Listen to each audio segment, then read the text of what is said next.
Hi, everyone. Welcome to the Harmony Foundation podcast series. And it's my pleasure today to be joined by Carol O Dowd, who is a registered psychotherapist with the Center for Connected Communities. Welcome, Carol. Thank you. So great to have you here at Harmony. It's a pleasure. And we're, I've been very excited about doing this podcast with you because I've had some time to do some research around your background, and it's just been a delight to be able to learn. And you've got an amazing story anyway, which unfortunately we don't have a lot of time to talk about. However, I would like to get the listeners an opportunity to hear more about who you are, in particular around the practice of what you do in psychotherapy, which is, in my opinion, incredibly unique.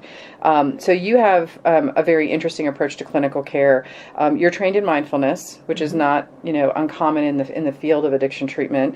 But you also adopted a Japanese psychology with ordination as a Shin Buddhist priest. Which is a blend of Eastern and Western views. So for those that are new to this whole idea of Shin Buddhism and what you're doing with the psychology aspect of it, can you talk with us a little bit about how do you do that? I mean, what does that look like? It's a blend of East, which is taking very ancient wisdoms and combining it with the West, which is very practical tools that allow access to body, mind, and spirit. So how I do that in Shin Buddhism, the core practice is what's called deep listening. But that means that we don't listen just with our ears. We challenge you to listen with your feet.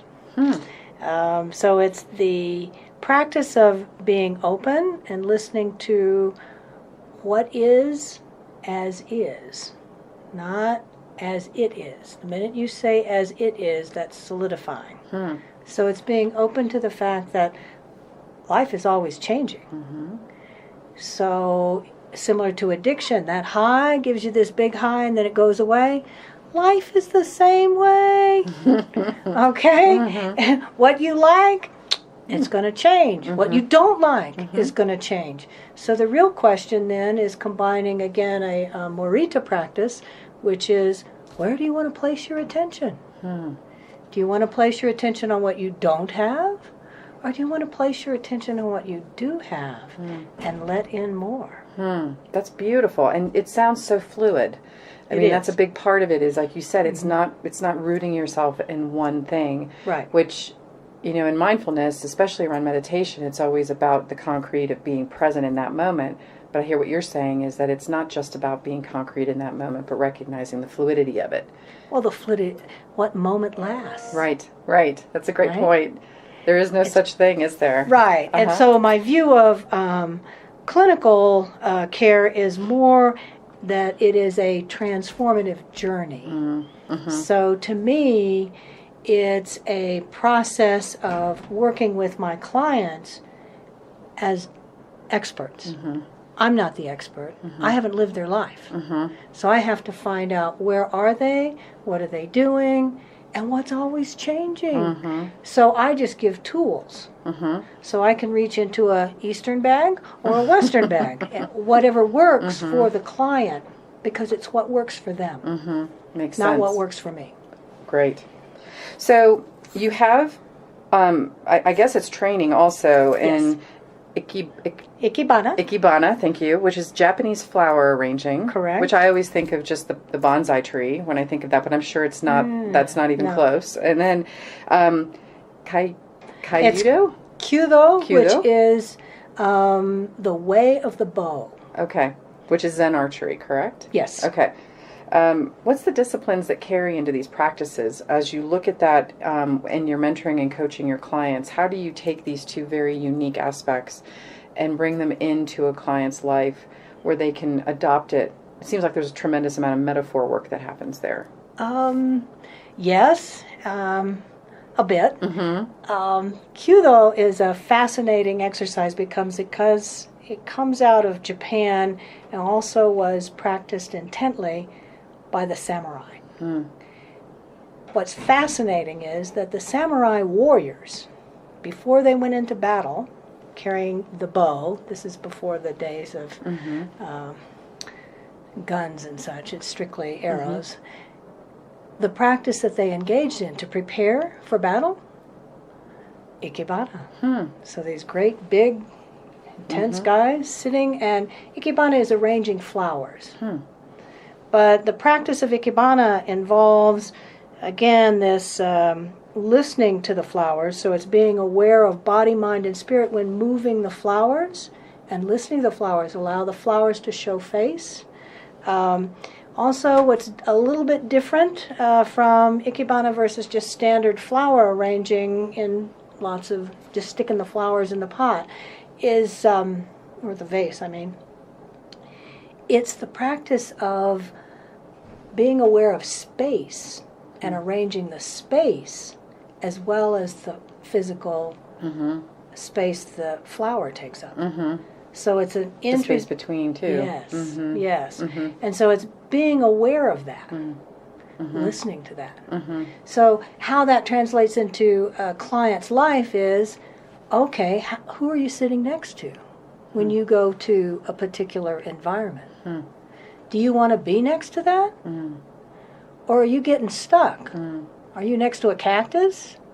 Or are you being a cactus? Right? Where are you in space and time? So the practice of Ikebana helps with the awareness of space and time. Kyudo, it's a very intense practice. It involves standing meditation. It also involves being truly aware of body, mind, and spirit, because with Kyudo, you have to be aware of totally where you are and how are you connecting with the bow. And different from Western archery, in Kyudo you are throwing the arrows. So because of the way the bow works, it spins around and literally throws the arrow. And when you're, as I was trained by my sensei, when you look at the target is you. So it's this connection with everything, the bow, the string, the arrow, the target, and realizing you too are part of this great oneness. Be aware of where you are. That is also a practice you can use in daily life, because what it is, again, where do you want to place your attention? Which is so much about recovery.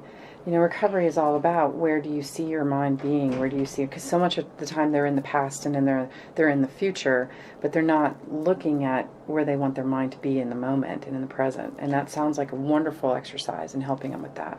And from these practices is, okay, the past is fine, but how are you bringing it forward? What are you throwing out there? What from your past do you want to bring forward? What future do you wish to create? Where do you want to be? Because the present, you can't hold on to it. It's always moving. So where are you going? Where have you been? So different. Such a different way to look at it. Yeah. That's fantastic. Thank you. So, switching gears a little bit, Yes. You're also the executive director for the Colorado Association of Psychotherapists. Yes. And, you know, what is it? Tell us a little bit about this group. It's an exciting group because it's a place that really promotes diverse practices and diverse therapies for all of Colorado. That's our venue. What's wonderful about Colorado is we have numerous indigenous peoples living here, as well as those coming from other countries. Certainly quite a population from Ethiopia, even Indonesia. So back to each person, what works for them may not be something that came out of a Western college or a single specific academic training. It might be shamanistic practice. Who are we to judge? If that works and it heals, let's promote it and make it available. Now, we don't do it in the sense of saying, well, whatever you feel like is what you can do. We truly encourage anyone who's been trained, because if you, having spent time personally in Indonesia with some of the healers there, the enormous amount of training I'm in awe of. It's a different form of education, but it's education, training, and high standards. Again, focusing on the healing aspects of the client. If you can't heal the client, you aren't being allowed to practice. Okay?